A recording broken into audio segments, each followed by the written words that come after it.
Pumalag ang Pilipinas sa bago umunong propaganda ng China na siniwalat ni Defense Secretary Gilbert Teodoro. Sa kasagsagan po yan ng isa na namang barko ng Beijing na namataan ng Philippine Coast Guard na umaaligid. Nasa frontline na balitang yan si Gary De Leon. This is Philippine Coast Guard vessel BRP Cabra. Sakay ng BRP Cabra, niradyohan ng Philippine Coast Guard ang isang Chinese Coast Guard vessel na nakapwesto sa layong 76 nautical miles mula sa Palawig Point, Zambales. Maalon at pahirapan ang pagpapatrolya pero hindi nagpatinag ang BRP Cabra at patuloy ang pagtaboy sa barko ng China. During the entire time that we were challenging the China Coast Guard vessel, she never responded.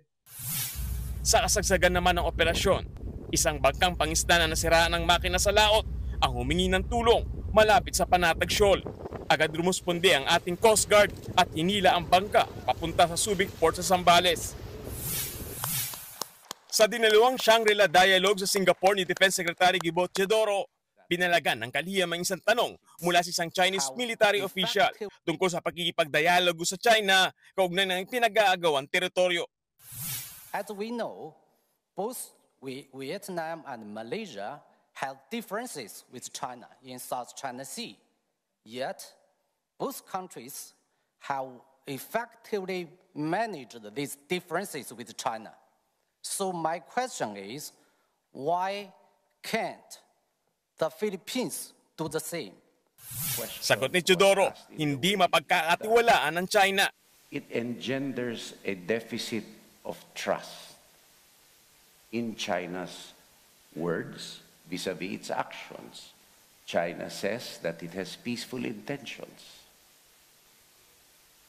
Why does it continue to deny the Philippines its rightful provenance under international law and UNCLOS?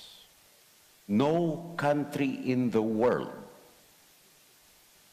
supports the 9-dash line claim of China.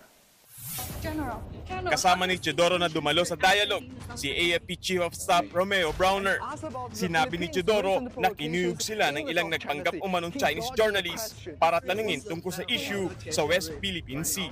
Pinalalabas nila na umiiwas sa tanong ng Chinese media si Browner.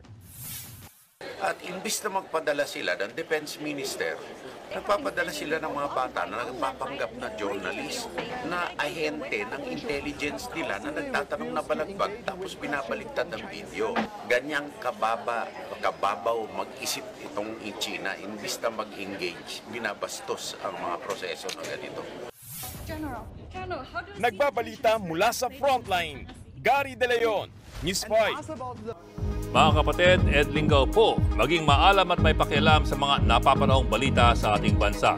Para sa mas malalimang pagtalakay at paghimay sa mga issue at headlines, tumutok lamang at pag-subscribe sa social media pages ng News 5.